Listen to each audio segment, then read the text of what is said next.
Bonjour, bonsoir par rapport à R niveau Yambeli Biso na tango yo. Tous allez aussi à vidéo comme ça, tout le en quelques mots. Les problèmes ils ont les en boca. Donc ça nous concerne tous. Parce qu'on dit en français, si vous vous intéressez pas à la politique, mais la politique elle s'intéresse à vous. Donc tout le monde a une publication et élection législative, nationale et législative provinciale ainsi que présidentielle. Et là, tu as remarqué, Zanini, c'était dans il y a élection présidentielle. Et là, que si tout le monde a ça qui attention, trois jours avant publication officielle, il y a CENI, il y a élection présidentielle. J'ai vu passer à la télévision nationale, il y a RTNC, Jean-Marc Kabound, qui est le secrétaire général de l'IDPS. Journaliste a tourné une question très sage. Alors, Jean-Marc Kabound, tout le monde qui bino, vous en avez conciliable pour que nous la présidence de la République et zala qui pona nini. Yoka réponse. Jean-Marc Kabound a tchaki mai na monokote a répondre noir si blanc que na kendeki kota la auto kendeki kota la présidence de la République parce que toujours préparé ce qu'on appelle une passation pacifique du pouvoir. Ça m'a tiqué. Nalobi, boza ba candidat ebele boza na présidentielle. Surtout que les candidats phares au azalaki ndeko Fayulu toyebi ki azalaki vraiment mener à la barre par rapport à l'intention ya vote qui azalaki likolo. Alobi koutelo mon côté, il est pas mon président de la République, mais bino boyo comme on a président de la République pour lui que bon préparer passation pacifique. Il y a pouvoir. Ça m'a fait réfléchir. Dans le but était, ce qui va gagner c'est-à-dire il y avait des conciliables entre Cash et FCC pour nous assister à le tripotage de tout le monde. Parce que, les Cash, selon intention des électeurs, je ne parle même pas de chiffres parce que je n'en ai pas. Intention des électeurs, tout le monde dit que Cash Azaki Sima, il y a la Mouka. Mais comment faut-il qu'il y ait des conciliables? Beaucoup coûtent à la présidence de la République pour nous préparer pacifique, étant donné que les élections, ils ont été organisées par la CENI, et la CENI qui est l'organe habilité, il y a un résultat officiel, après sinon 3 jours avant, il y a un salade. Donc j'ai compris que tous autres continuent toujours dans le même système dictatorial, c'est-à-dire IDPS et INC dans l'ensemble cash négocier la vérité des urnes. Quelque chose où IDPS a combattu pendant 38 ans. Bon, je ne sais pas par quel bâton magique a cédé dans quelques minutes seulement parce que les managers, il y a cash, a induit une erreur. Quand je parle de manager, il y a cash, c'est-à-dire je fais allusion à Camer parce que c'est Camer qui a joué toutes les cartes. Parce que Camer, c'est le cerveau moteur. On a dit journaliste français, Bertrand Berle, a lobby bien que Camer et Kabila sont des partenaires depuis plus de 20 ans. Ensemble. Donc, Babilo retourne Koyoka, Isaac Mankaba Rimé, Camer, Azamuta pouvoir, Francis Kalombalo, qui est en opposition par l'histoire du sang. Tout le monde y a après plus de 20 ans, bon, Camer a quitté le PPRD, je crois, il y a cela plus de 14 ou 15 ans. 10 ans, je crois, 10 ans. Pendant 10 ans, donc Camer a dribblé dans les classes politiques. Donc, c'est ce qu'on a compris qu'il y a un problème sérieux. Alors, ce problème-là, nous, étant que les Congolais, parce qu'il s'agit bien d'un mot cannabis, nous devons dire un mot là-dessus. Et en plus, nous devons pousser les gens, voire même nous-mêmes, à mener des actions qui feront en sorte que la vérité des urnes soit respectée. Parce que sinon, en 2006, la même chose, en 2011, la même chose, et en 2018, la même chose. Donc ça doit s'arrêter. En tout cas, ça doit s'arrêter. Parce que les élections présidentielles, nationales et législatives, apparemment, c'est une volonté d'un empereur qui est Kabila. Parce que c'est Kabila qui décide. Parce que, apparemment, Kabila roge le pouvoir et a souverain premier qui est la population. C'est-à-dire, a joué ce pouvoir. Parce que, dès que Hollande va politicien de Bazoloba, Oya Loba A, Oya Loba B, et la XCLT, pour Ozala, Eli, pour Senia prononcer comme il fallait passer par FCC, c'est passer par Kabila. Parce que Kabila négocié Moutou à Koki Kotia. Parce que, quand c'est créé les cas qui ont. D'abord, IDPS est raillé, Kabila tout n'est bon. Dans la ligue au Kenya, la ligue au CD fauteuil. Ce qui n'a qu'à garantie nanini. IDPS a garanti, Babylone non soit garanti. La sécurité nae. En dehors de ça, accord il y a Nairobi, accord wana eza accord il y a cachité entre INC IDPS. Eza accord IDPS, INC et FCC. Parce que c'est ce que nous voyons maintenant. Pour expliquer, on c'est entre parenthèses. Donc, c'est une volonté d'une seule personne qui est Kabila, qui prend le courage d'arroger prérogative na biso souverain primaire, pouvoir na biso pour nous faire nommer Moutou. Félix Tshisekedi. Félix Tshisekedi IDPS, bino matu bundi ba combat moko salvateur, ti boyo ko céder na dernière minute, je sais pas. Par quel moustique est piqué bino, boya ko sangana INC pour boya ko créer ba tripotage électoral. Donc, je pense au moins que si la Cour constitutionnelle saisit de cette affaire, c'est-à-dire en requête, en annulation des résultats proclamés, des résultats provisoires proclamés par la CENI, je crois que ça sera une bonne leçon à la démocratie. Mais si ce n'est pas le cas, c'est-à-dire tous ont une jungle, parce que rien n'a changé.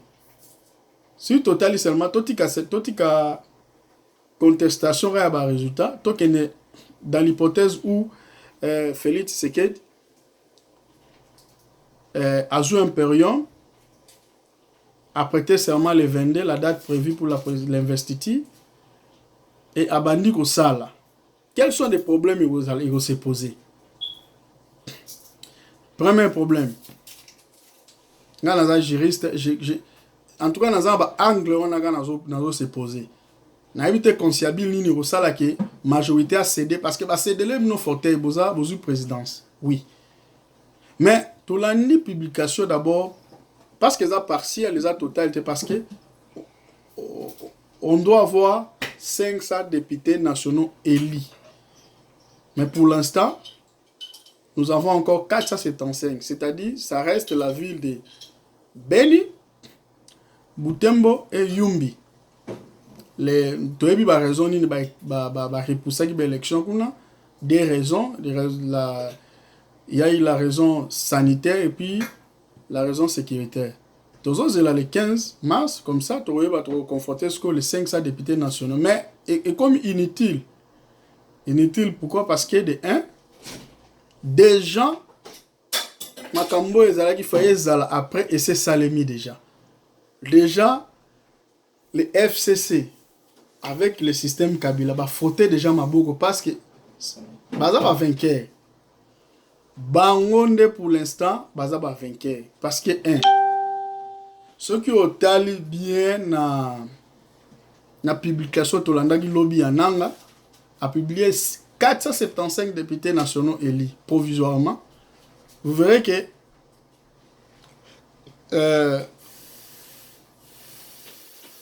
PPRD en soi, il y a 46 députés nationaux élus, tandis que les partis, je peux dire les partis fondés par PPRD, c'est-à-dire les pépinières, il y a PPRD, il y a 20 députés. Les autres, on a cité AAA, AAB, AAC, et ça, j'ai plus Mabilou,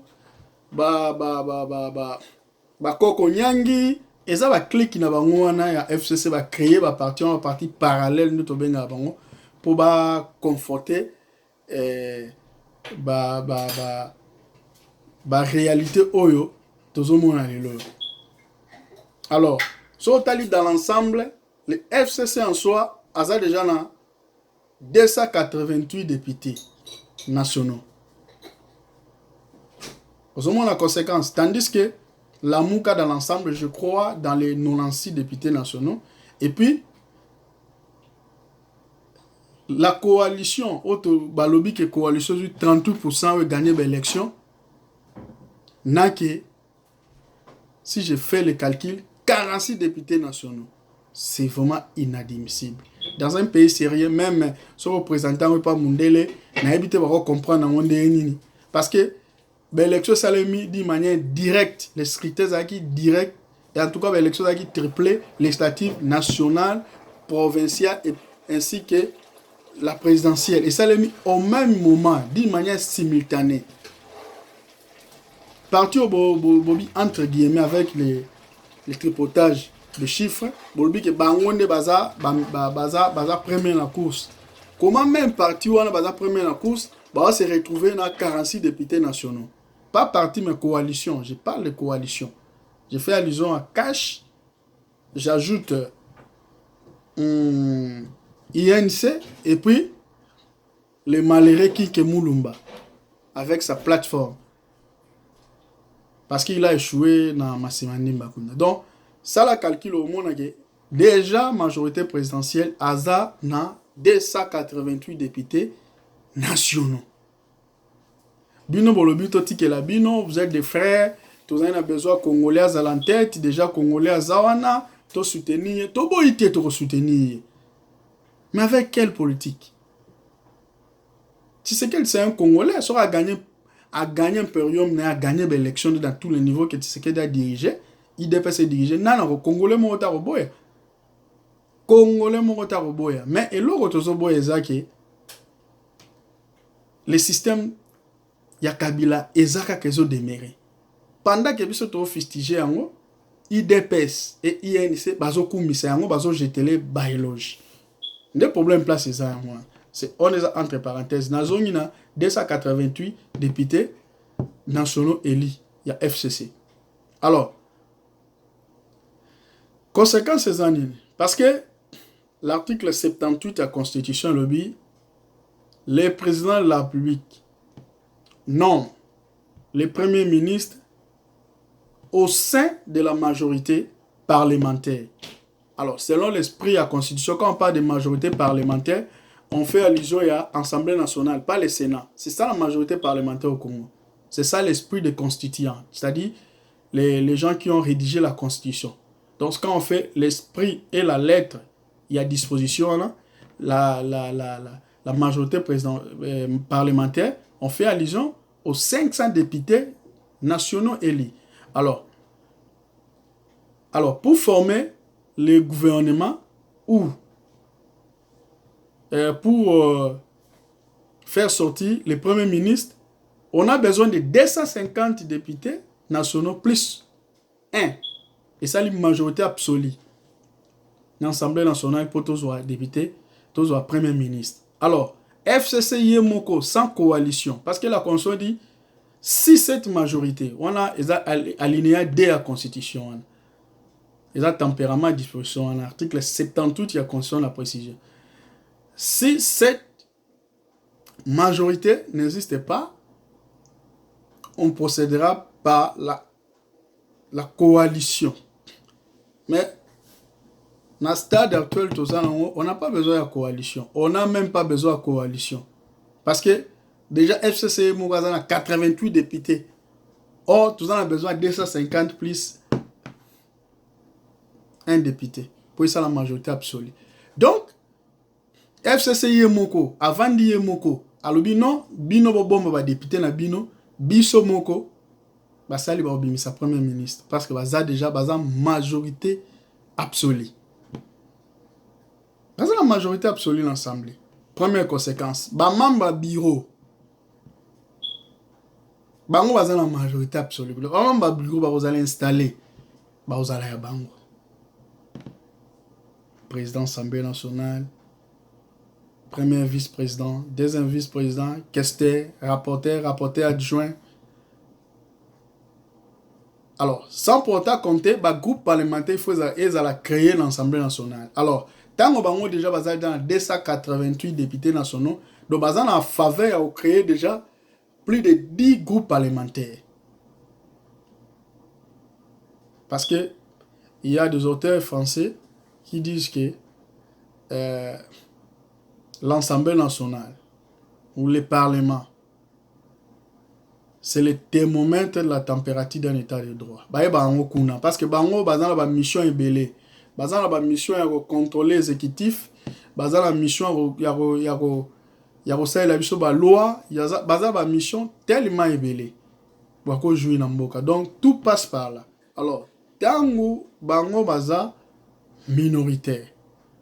Bino mutubobi tozu présidence boza minoritaire. Nalobi bien largement minoritaire parce que après même FCC, ce n'est pas aussi cash. Après FCC, c'est la Mouka. Donc la Mouka a 96 députés jusque-là nationaux élus. Tandis que cash, cash, c'est-à-dire je fais allusion INC et puis INC na IDPS, juste là, na 46 députés nationaux élus. Donc, vous voyez un peu la difficulté basée là. On a l'Assemblée nationale. Alors, suite au la législative provinciale, c'est-à-dire, dans la allusion l'Assemblée provinciale. Alors, vous voyez que selon la constitution, la loi électorale ya mboka na biso, et si les députés provinciaux ndingisa ou bien prérogative et belé. Premièrement, et si bango problème ya, et si bango ndingisa ya koélire ba gouverneur dans chaque province, et si bango ndingisa ya koélire ba sénateur. Et puis si bango so ndingisa, excusez, ya ko sala ce qu'on appelle voter ba edit. C'est-à-dire la loi oyo bango va votera pour conduire bonne marche à province. Alors, sur les 700 députés provinciaux publiés par Nanga, FCC yango moko aza déjà na 400 et quelques députés provinciaux. 400 et quelques députés provinciaux. Vous voyez un peu? Cash aza na 18. La Mouka Zana 98 députés provinciaux. La Mouka Zana 98 députés provinciaux. Bon. Peut-être un peu explication là-dessus. Vous voyez que nous avons un impérium, nous avons un président qui a géré Mboka. Donc au moins que bango mutu va voter, c'est-à-dire FCC a voté par gouverneur parce qu'il y a une majorité dans l'assemblée provinciale, il y a une majorité. A voté ba bureau et assemblée provinciale parce qu'il y a une majorité et puis il y a voté ba sénateur. Donc il y a que Sénat FCC muta majoritaire, ce que Assemblée nationale baza majoritaire. Montantis. La même procédure au sein de l'Assemblée nationale, c'est la même procédure au sein de Sénat. C'est-à-dire la majorité muta va installer bureau Eurocamba Sénat. C'est-à-dire, FCC a la majorité na Sénat, a la majorité na l'Assemblée nationale, a la majorité na l'Assemblée provinciale. Bon, bino volobi que biso toza parce que jusque là on a précisé que bazan a besoin de coalition té. Bango moko déjà bazan na majorité très absolue. Bazan a besoin de coalition té parce que coalition rapporte les bango le roté. Bango moko déjà bazan en tout cas, la majorité de la relativité dans notre président est absolue, très absolue, parce que basé belé. Aux hommes la difficulté va salir. Alors, yo nani Félix Tshisekedi bon, ça va, n'a pas président de la République n'a redirigé. Bah, bozo j'étais bah éloge, boye, travailler ensemble ne veut pas dire que bon salir bah coalition bah non.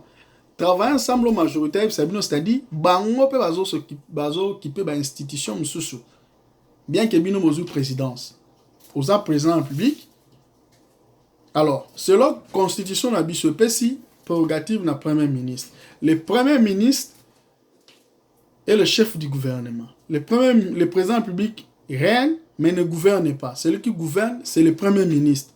C'est le premier ministre qui a la vie de la nation. C'est-à-dire, même si sont nommés les services de sécurité, c'est une prérogative. Ils ont le président de la République, ils ont une prérogative, il y a le premier ministre.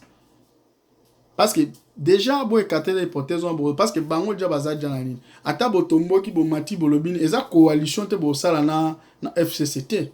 Babi tozo travailler ensemble, c'est-à-dire même dans les cas qu'il lobby, il y a un temps pour s'opposer et il y a un temps pour signer. Tu vois? Unité on est laïcité que vous saluez coalition. Alors si vous saluez coalition, quel est le nom de cette coalition? Exact. Babi que to sala ensemble, c'est-à-dire quoi? Bango bazo kipe ba institution, c'est-à-dire ba kipe mboka mobimba bazawan. C'est ce que on nomme premier ministre. Cette nomination ils ont une nomination tacite parce que le premier ministre est une émanation et l'Assemblée nationale. Donc, nomination dans eux, ils une formalité. Alors, pour le premier ministre Longwa, il y a ce qu'on appelle les. Il y a un moment qui à l'époque, parce qu'il y a un ami à l'époque, la loi est allée en 1960, parce que crise de Salema qui entre Lumumba et Kasavubu. C'est le même système. C'est le même problème, monsieur Komi. Nakalabazali na système semi-présidentiel, tandis que Sikoto a un système semi-présidentiel. Le président de la République règne, mais il ne gouverne pas. Moutoua gouverne, et Zanani, premier ministre, c'est le chef de l'exécutif. Bozoma la cacophonie, oyo koma. Yango moni batu bazo telema, bazo boya système, batu ba telemi, ba boy, parce que on en tout cas, apparemment Kabila a percé à gauche. Azune à droite. Donc le Kabila est parti, mais le système Kabila reste. Azali. Kubo Sanatepe constitué Pesi Kabila. Ndingisa ete azwa ebonga d'office dans le Sénat. C'est-à-dire, c'est un ancien président. Les anciens présidents, après la présidence, ont un d'office au Sénat. C'est-à-dire, il est sénateur à vie. Comme appelle président Sénat. Tu as vu constitution na biso pendenge pesi ndingisa ete. Bah, il y a des aspects qui font en sorte que le président du Sénat a son pouvoir. C'est-à-dire, en cas d'absence prolongée, en cas de maladie incurable, en cas de vacances de longue durée. Une vacance prolongée, en ce moment-là, le président du Sénat. Tu as vu Bajer Batouane. Alors, au cas où Kabila lobby que tu as la majorité dans le Sénat, pour avoir la majorité, la majorité dans le Sénat. Parce que les députés provinciaux ils vont voter, ils vont sénateur. Alors, si Kabila comme président du Sénat. Alors, Tobo Sanate, et Laka, Kabila Pesara, il y a Union africaine, Tobo Sanité. Alors, il y a un tout, mais apparemment, il y a avanti, proverbe et le cacaboy. Mais c'est très sérieux. Je ne vous dis pas au revoir, mais je vous dis à bientôt. Donc, tout peut arriver. Tout peut arriver. Ils peuvent créer quelque chose, ils ont président, ils ont régné, ils ont contrôlé ce qu'ils ont créé. Il revient encore parce que tant qu'il y a un empêchement, comme la maladie incurable, où il n'existe plus, aux actes, ce n'est pas le cas comme na Gabon. Et pas directement le président du Sénat. Azu ya bon avant dit. Alors, ce qui a comme président du Sénat, vous avez que au comme on a problème parce que au comme à chaque fois on va convoiter poste na yo na ticket la gi bonga bako créer la machine to yebi ba onde bazala et puis ba gangi to na conseil de sécurité to monika mam to mona gi lobby oyo Russia au 7 ans à lobby na conseil de sécurité a joué na prudence pour na à respecter ba principe o eza ya bango ya conseil de sécurité ba respecter ba principe à non ingérence c'est-à-dire va respecter la souveraineté à chaque État. Russia au saliton dans le sens là. As un membre permanent Kuna Et puis, Chine aussi abordait dans le même sens. Et puis, Chine est un membre permanent. Donc, ils ont le droit de veto. Donc, au on a tout le monde qui le langage changé.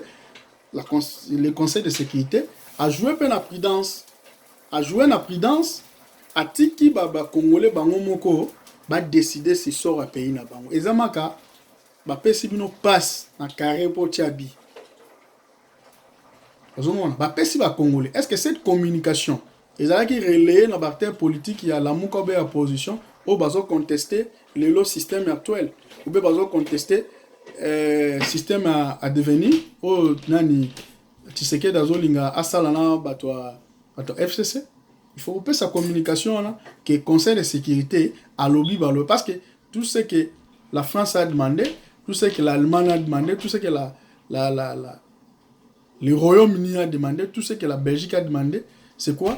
C'est le recomptage, il y a PV.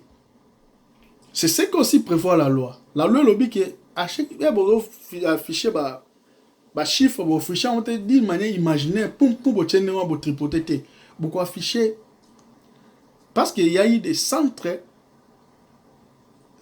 centres locaux à compilation des alaki beaucoup afficher bureau par bureau centre par centre il y a compilation locale mais c'est ce qui n'a pas été fait nangazu pour à publier quand dengoa est-ce que vous avez sa communication vous avez sa population est c'est maintenant nous devons prendre le destin en main parce que le Conseil de sécurité a pesi biso a zongiseli biso souveraineté parce que bino na biso muto votaki bino bo voter bazu ba yibi bino enini ba yibi bino victoire wana ba yibi bino prérogative ba nommer muto mususo ba ko nommer pour leurs intérêts personnels. Alors est-ce que vous avez il faut revendiquer ça?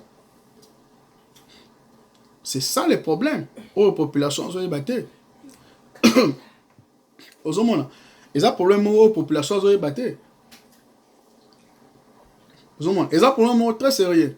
Alors, na souki wana te na kangi parenthèse côté wana na esikoyo tango IDPS va ni ko diriger pouvoir na a comme ko diriger na ndenge ba système na ebisi bino wana na ebisi bino alors bokomona ke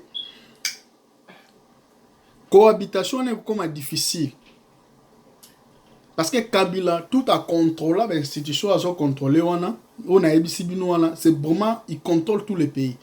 Au tika le président moko étiquette tu es là président mais pour poser des actions parce que bango bazo ki non le président de la République a cette prérogative de dissoudre l'Assemblée nationale au cas où ils ont plaire na éternellement mais il y a des préalables il y a des mécanismes au ça la rôle là la mungite na dissoudre non il y a des préalables pour se faire à cause ça on kanga bongo te ça en ce moment là ça sera une décision draconienne.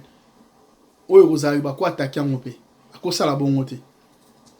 Ozomona, akosa la bongote, il y a des préalables alors ba ko jouer na ba préalable en toyebi FCC bata Kabila ba entouré na ba grand déblé ba professeur na nyonso o ba komisa Kabila ti lelo na makambo wana. Attention, c'est très très important. Alors, la conséquence logique toujours sur sa place dans tout ça, la conséquence logique est ça. Or, Moutaza Elieza Félix Tshisekedi pour un mandat quinquennal de 5 ans. Kabila pendant 2 mandats naé, c'est-à-dire 5 ans plus glissement. Il y a 2 ans, 12 ans. Mandat ou mandat moko démocratique ou appelle ça qui entre guillemets. Kabila a kokité ko respecter ba attente ya Congolais. Il y a un moni échec au bazu correction bazu anin au chadar à celle pourcentage au babambi écoute moins que ça. C'est ça la conséquence aux ala. Alors Kabila moni qui a échoué. Programme n'a pas ça Congolais a échoué dans tous les niveaux et Simbité a échoué à passer par la sanction populaire. Ba sanctionner bango na ba irne entre guillemets. Bah ils ont échec moko o etindi bango ki ba kende même à l'extrême hypothèse ba négocier na IDPS. Alors, ba moni ba échoué ki. Alors, Kabila otika yo Tshisekedi que o accompli un programme aux alango pour le développement pays que pays est à la développer ça la bo. Ba koloba oh. Mais Kabila yo ça la bien tête à la Scott Tshisekedi da salibo. Ba bando tcholo kaka ba koka jambe pour la nini au réciter. Alors pour les conséquences ni tala kutu ya wele laki tala yango yango nzela tozobo ya bande na biso to comprendre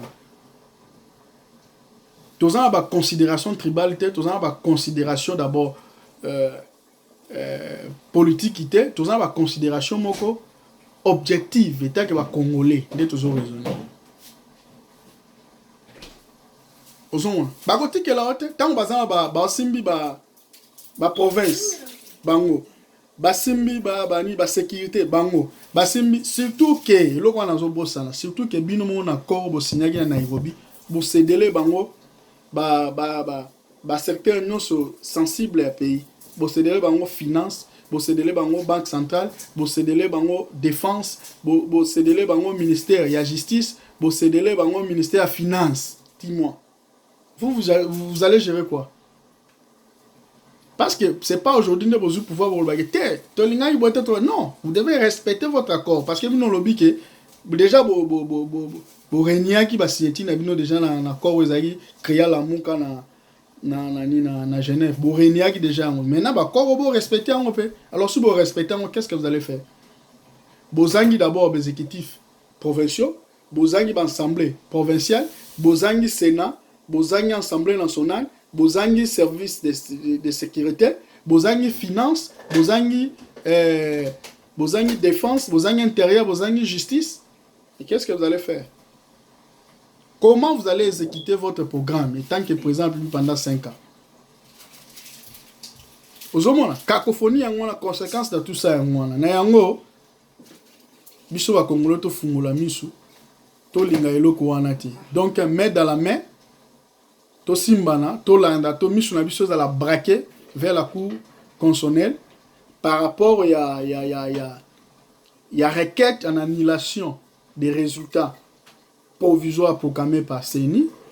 Oyo ndeko na biso Martin Fayulu atie kuna to e bandere ni ne kolega to landa ba les tenants et les aboutissants parce que nalandi nanga lobby na conseil de sécurité, il semble dire que donc, il prend même la place de la cour constitutionnelle. Est-ce que vous avez des conséquences de ça que vous avez ce qui cour constitutionnelle a un résultat ou un diminuant qui a annulé, il faut que l'élection. Mais non, qui vous dit ça? Ça ne se fait pas comme ça. La cour constitutionnelle a cette prérogative de dire aussi, il prend des décisions. C'est un pouvoir discrétionnaire. Alors, non, bon, vous contestez quoi? Vous contestez le résultat. Parce que vous contestez des chiffres. Bon, tous les canards comptage la chiffre. Voilà ce que vous avez dit, CENI.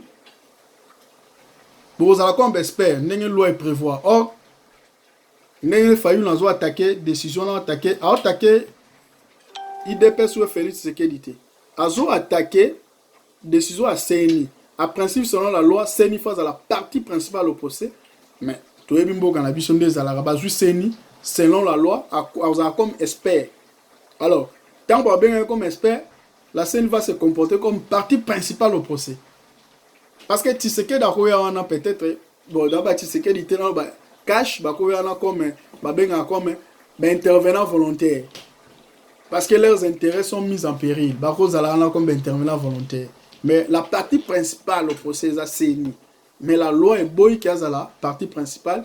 La loi est PCN Dingisa comme expert. Bon, nous disons c'est le Congo, c'est l'Afrique. Il y a un autre lingake.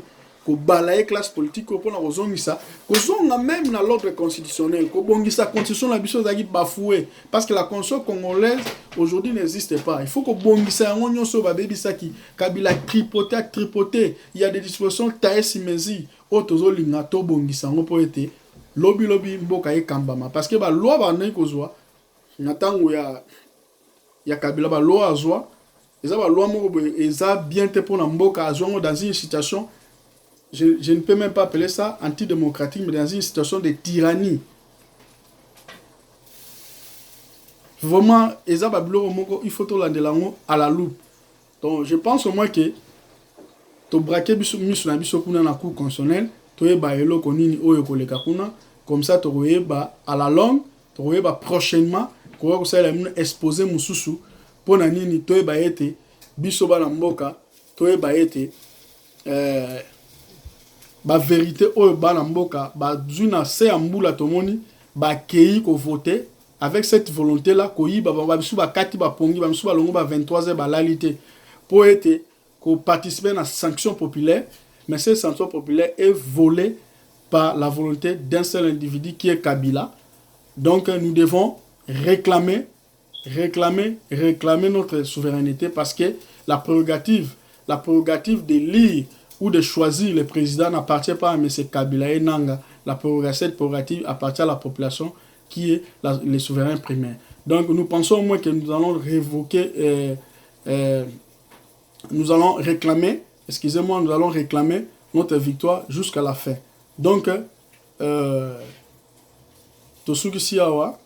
nous pensons au moins qu'à la prochaine occasion, nous allons développer d'autres aspects parce que le processus électoral est quand même en sous-caté, tout ça en cours. Donc, prochainement, d'autres débats vont évoluer, vont développer maintenant sur la saisine et puis la compétence de la Cour constitutionnelle à cette matière. Merci beaucoup. Botika la bien, patriote et combattant. Nous vous aimons très bien. L'air est grave. Nous devons sauver la vie de la nation. Tous ceux qui sont là, merci.